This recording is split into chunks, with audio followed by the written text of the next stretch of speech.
At my mom's birthday brunch, I came with my kids and a cake. My sister cracked the door and said, "She's not in the mood for your energy today." I just nodded, told my kids, "Let's go make some better memories," and walked off. 15 minutes later, my cousin called in tears. "Why did the bank freeze Mom's account?" There's a specific kind of hurt that doesn't come from strangers. It comes from people you grew up with, people you celebrated birthdays with, cried with, forgave things you shouldn't have forgiven. I'd always felt like the extra in my own family, but I tried. I kept trying even when it was obvious no one noticed. This time I really thought it'd be different. This time I planned months ahead. My mom was turning 67, and I wanted to make it perfect, not out of obligation, but because I genuinely thought she deserved something beautiful. She always talked about gold jewelry like it was magic. Said she never had anything real. Not real gold, not real love, not real peace. I remembered that comment even if she'd probably forgotten she said it. So I saved freelance work after long shifts selling some of my collectible stuff. I even skipped a couple of nights out with my daughters just to put away what I could. The necklace cost $1,100. For most people, that might not be much. For me, it was everything. I had a gift wrapped in this velvet box with her initials engraved on the corner. I didn't tell anyone, not even my wife, because I wanted it to be a surprise. We got to the house around 10:40. My daughters, Emmy and Riley, had their little handmade cards with paper flowers glued to the front. I was carrying the cake we ordered together, strawberry shortcake with edible roses. The girls were so excited, kept talking about how Grandma would smile so big when she saw the surprise. I rang the doorbell. A full minute passed before anything happened. Then the door cracked, not opened, cracked. My sister Anna was behind it, barely showing her face. "She's not in the mood for your energy today." That's all she said. No. Hi. No. What's that in your hand? Not even a glance at the girls. Just that line. Like I was something unpleasant that had been tracked into the carpet. I waited for her to say more. Maybe it was a joke. Maybe Mom was asleep or sick or something. But Anna just stared, then slowly closed the door. Didn't even shut it hard. Just closed it. Riley looked up at me. Emmy held her car tighter. It was quiet. That's not right. Grandma didn't even say hi. I nodded. I couldn't find words that wouldn't break my voice. I put the cake on the car roof, unlocked the doors, and buckled the girls in. I didn't say much on the drive, but at one point, Emmy asked me if Grandma didn't like us anymore. I told her something generic, something soft, but in my chest, something sharp settled in. I knew they'd always preferred Anna. She was the golden daughter, the one who never stayed in one place, never had a real job, never gave back. But she had this glow about her that people excused everything for. She came back and suddenly I was a shadow again. I should have expected it. 10 minutes later, while I was pulling into the lake parking lot, my phone rang. It was Stephanie, my cousin. She never calls me unless something's wrong. She was crying, not just upset, panicked. "Why did the bank freeze Mom's account? What did you do?" I pulled over. "What are you talking about?" She kept saying my name was on a notification she got from the bank. Power of attorney stuff. Mom had given me control last year when she thought Anna was going to run off with her credit cards again. I helped settle a few bills, set up some alerts, and forgot about it. I never used it after that. But now, the account was frozen because $9,000 had been transferred out in 2 chunks just a few days ago, and the transfers were flagged as suspicious. Stephanie thought I had done it. My name being tied to the POE meant I was responsible. Except I didn't even know the money was missing. I called the bank immediately and got the runaround. They confirmed my name was still on file, but the transfers hadn't come from my devices. They were sent from a new IP address one. They were still investigating. I stared out at the lake holding the phone in my hand and everything just went still. My mom hadn't told me the money was missing, hadn't called, hadn't asked if I knew anything, hadn't even opened the door. The only thing that did open that day was the box I left behind on the front porch when we walked away. The one with the gold necklace inside.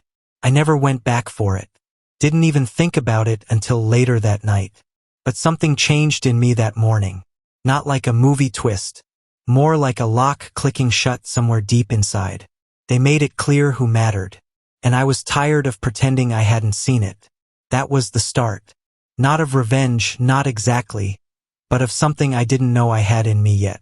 The necklace was gone by the time I checked later that night. I didn't call to ask about it. Didn't ask who took it or if they liked it. It was a stupid idea anyway.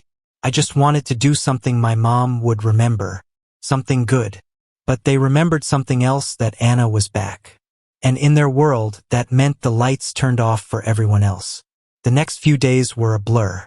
I had to send emails to the bank, verify my devices, file a fraud complaint just to clear my name. Stephanie cooled off once she saw the IP logs. It wasn't me, obviously, but she stopped short of naming who it was. I didn't need her to. Anna didn't work. Hadn't worked in a while. She floated from one thing to another. Yoga teacher, vintage boutique reseller, crypto advisor.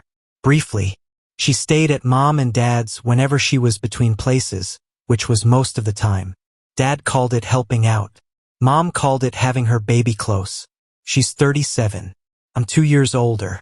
I have 2 kids. I help with bills. I show up for birthdays. I'm the one who fixed their leaky roof last spring and paid for it in installments over 6 months. But none of that seemed to weigh more than the simple fact that Anna was Anna. I didn't even hear from my mom until 3 days later. No thank you for the gift. No apology for the door.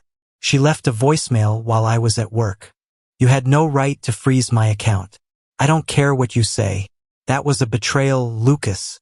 That word hit different. Betrayal. As if what they did to me wasn't. I showed the voicemail to my wife that night. She listened, shrugged, and went back to her phone. I could see Tinder open on her screen. She didn't even try to hide it anymore. We were barely even a couple at that point. Just 2 adults managing logistics for our daughters. We hadn't shared a bed in 7 months. I didn't bring it up. What was the point? If she wanted to leave, I wasn't stopping her. But she wasn't going yet because kids complicate exits. That night, Annie sat next to me on the couch with her stuffed panda and asked me if Grandma was mad at us. I said, "No, sweetheart. She's just confused." Riley corrected me. "Then why is she yelling at you for something you didn't do?" I didn't have an answer, but they weren't done. Emmy looked right at me and said, "You always buy her stuff and she never buys you anything. That's not how family is supposed to be. Out of the mouths of babes, right?" That's when it started to shift. Just a little. I pulled up the autopay settings on my phone and paused the $150 monthly transfer I've been sending to my parents for years. They never asked for it, but they never declined it either. My dad once thanked me. Mom just said, "Good. You should be doing that anyway." That stopped. I didn't say a word. I just let it happen. Let them call me selfish. Let Anna complain about her card not working when she tried to book a hotel in Palm Springs with Mom's debit. Let my mom blow up in the family group chat and accuse me of ruining her birthday on purpose. Everyone saw it. No one said anything except my dad, who just typed 2 words. "Enough, Margie." I hadn't seen him push back like that in years. And yet, in that silence, something settled in my chest. I didn't want revenge. I wanted clarity. I wanted peace. And I wasn't going to get it by begging for space in a family that never had room for me. The next time Anna came around, I was going to make sure I didn't disappear again. I didn't know how yet, but I was done playing the extra. For the next week, the group chat was quiet. Not quiet like everything's fine. Quiet like before a storm. I knew how this went. They were waiting for someone to break. Usually it was me. I call, apologize for something I didn't do, ask how Mom was feeling, pretend none of it happened. But I didn't. I went to work, took the girls out for milkshakes, bought a punching bag off Craigslist, and hung it in the garage. It helped. Then one night my dad called. Just my dad. No speakerphone, no guilt trip, no hidden agenda. I let it ring twice before I picked up. He said, "You were right to cut that payment. She shouldn't have let Anna touch that account." "I'm sorry, son." I didn't say much back. Just thanked him. We talked about normal stuff after that. Football, the lawn, how Riley's reading chapter books now. He didn't mention my mom. He didn't mention the necklace. I appreciated that more than he knew. The next blow came not from them, but from inside my own house. I found out my wife had been meeting someone, a guy from her gym. Not in secret either. She'd started bringing our girls with her. Said it was easier than arguing with me about whose night it was. Riley mentioned he bought them smoothies once. Emmy asked me if I knew her new friend with the muscles. That was the day I confronted her. She didn't deny it. Didn't apologize either. She just said this isn't working. You know it. I stayed this long for the kids. I told her she could go. Just like that. She blinked. Thought I'd fight, beg, yell, but I didn't. I told her we'd figure out custody and that the girls were staying with me for now unless she wanted a full legal battle. I had texts, evidence, everything. She didn't argue. 2 days later, she packed a few bags and left. The girls didn't cry. Riley actually asked if she could have the big bed now. That night, Emmy climbed into bed with me and said, "Can we make pancakes tomorrow and not invite anyone?" We did. Pancakes with chocolate chips and too much syrup. We watched cartoons and pajamas until noon. Then, as I was cleaning up, my mom called not to apologize, not even to explain. She accused me of stealing. Said Anna told her I must have accessed the account remotely or tricked her into giving me control so I could lock her out. I told her to ask the bank for the login logs. Told her to look at the camera in her own damn living room if she wanted to see who used the card. Then I said something I didn't even plan to say. "You're never getting another dollar from me." There was silence. Then she asked if I was threatening her. I told her I was setting boundaries. She hung up. 3 minutes later, Anna texted me a string of curse words followed by, "You just killed Mom." I didn't reply. Instead, I took my daughters to the beach that afternoon. We collected shells, ate sandwiches, laughed about nothing. Back home, I blocked Anna's number, archived the family chat, turned off notifications for good. The necklace might have been taken. My marriage might have collapsed. But something was changing in me. Not anger, not bitterness, just freedom. They were going to hate it. And I was finally going to be okay with that. It was almost 2 weeks before I heard anything from that side again. I thought maybe they were letting it all die down. Maybe they'd realized this wasn't going to go the way it always did. But I was wrong. It started when I picked up Riley from school and her teacher pulled me aside. Said someone from the family had come by during lunch asking to see the girls. Said it was an aunt, Anna.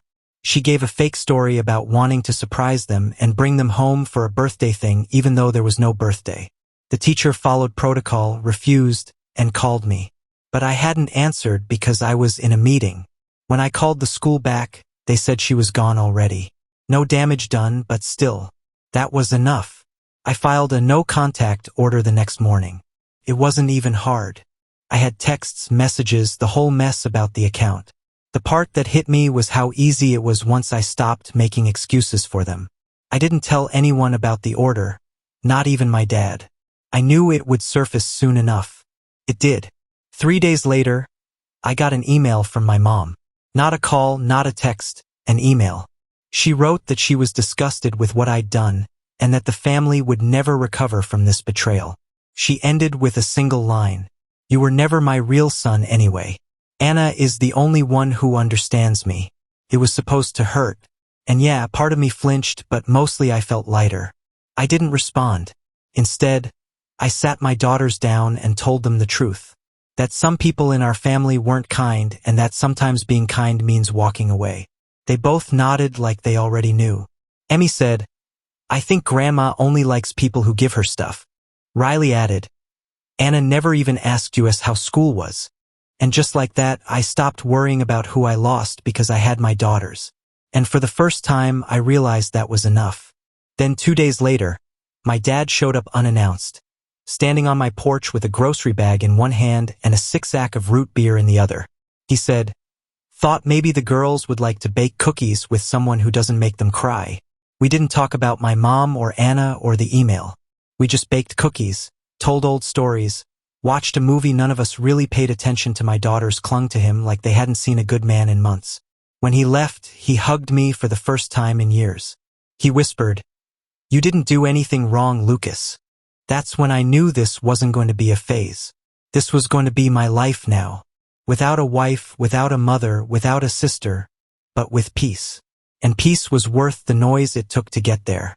I really thought it was over. I thought the silence meant they'd finally accepted the distance.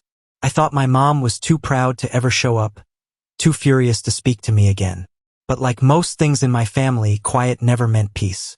It meant planning. It was a Thursday morning. I was just making breakfast for the girls when I heard a knock. Not the doorbell, just a soft knock. I peeked out and there she was, my mother. Not frail or apologetic, just composed like she was returning something she borrowed and didn't need anymore. She didn't greet me, just shoved a cardboard box into my arms and said, "Thought you might want this back." Then she turned and walked away. I stood there holding it like it was ticking.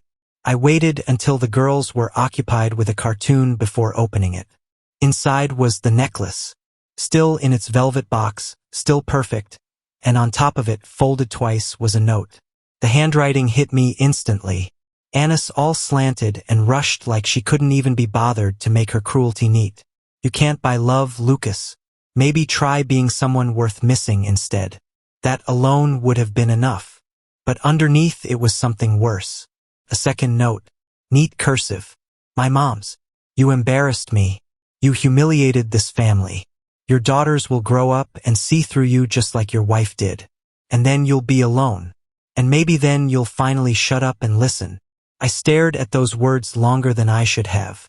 My mom had said a lot of things over the years, passive things, condescending things, but this was the first time she put the knife in writing. I closed the box and shoved it into the garage cabinet. I didn't throw it away, but I couldn't look at it either. Later that night, Emmy couldn't sleep. I found her curled up outside Riley's room. She said she had a dream where Grandma told them they ruined her life. I didn't tell her that it sounded less like a dream and more like something Grandma might actually say one day. The next day, something even stranger happened. My wife showed up. No call, no warning. She just walked into the backyard like she'd never left. Like she hadn't spent months talking to another man while I quietly kept our life stitched together. She had a new haircut, new nails, a new bag. Everything about her screamed. I upgraded. But her face looked tired. Not regretful, just annoyed. She said she wanted to talk. Said maybe we quit too early. Said the guy she'd been seeing was worse than me. That she realized how good she had it. I didn't say anything for a full minute. I just stared at her, then looked over at the girls on the patio drawing chalk suns on the concrete. I told her I'd already filed the papers cleanly, quietly. No custody fight, no mess, just what she wanted. She blinked like she hadn't expected that kind of calm. She tried to dig, asked if I was seeing anyone, said the girls needed a mother figure around. She played the concerned card like she remembered how to hold it. And then Riley, my 8-year-old, walked right up to her and said, "You only come when you want something." Emmy, not even looking up from her chalk drawing, added, "Daddy makes pancakes. You don't even know where we keep the syrup." It was brutal, but it was the truth. My wife stood there a moment longer like she might try one last pitch. Then she turned and left without saying goodbye. That night, I sat with my daughters on the couch. All of us tangled in a blanket watching some silly animated movie none of us really liked. And in that moment, I felt something I hadn't felt in years. Not revenge, not anger, relief. I didn't care what Anna thought of me. I didn't care if my mom hated me until the day she died. I didn't care that my wife had finally officially moved on because the house was quiet. The girls were safe. And for the first time in my life, I didn't feel small.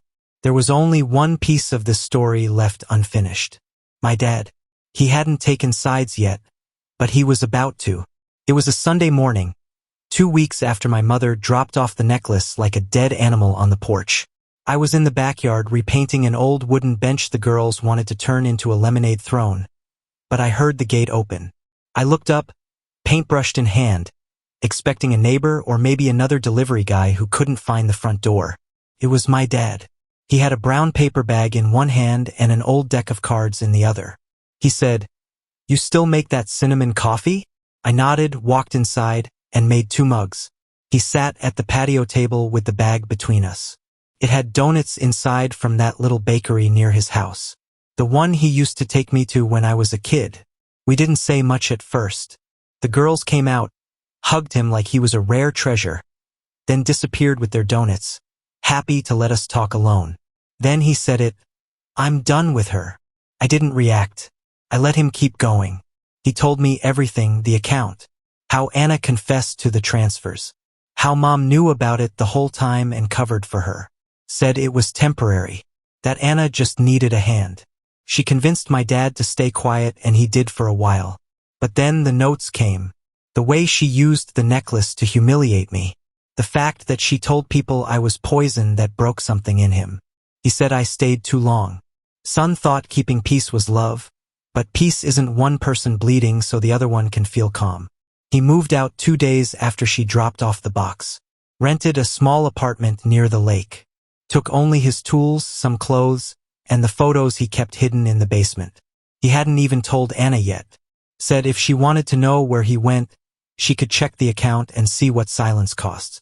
Then he pulled something out of his pocket. A key. "You got a spare room?" he asked. I laughed and told him the girls had already named it Grandpa's room. We spent the rest of the day playing cards, drinking that cinnamon coffee, and listening to old Madone on the Bluetooth speaker. At one point, Riley climbed onto his lap and asked if he was going to live with us forever. He said, "Only if your dad lets me." I said, "Only if you bring donuts every Sunday." Later that night, after the girls went to bed, he asked me a quiet question. "Do you miss her?" It took me a second to realize he meant my wife. I said no, and it was the first time it was entirely true. The truth was I didn't miss any of them. Not the way I used to. My mom, my sister, my ex-wife, they'd all carved out their little slices of cakes and called it love. But love is pancakes on Saturday. It's your kids standing up for you. It's a man who finally says enough and comes home. The next morning, I went into the garage, pulled the velvet box from the shelf, and drove to a pawn shop across town. Got $460 for the necklace. Didn't care. I took the cash, drove straight to the girls' favorite store, and bought paint, brushes, wood, fabric, everything we needed to build their lemonade throne. It's sitting out front now, bright yellow, covered in stickers, wobbly on one side because Riley insisted she wanted to hammer like Dad. Sometimes my mom calls, I don't answer. Anna sent me a DM on Instagram saying, "You've ruined everything." I blocked her. My ex texted last week asking if I was seeing anyone. I left it on read. But my dad's in the kitchen right now helping Riley with her science project while Annie draws a dinosaur with 6 legs. And I'm out back putting together a swing set we never had room for when we were a family. Now we are one, a real one.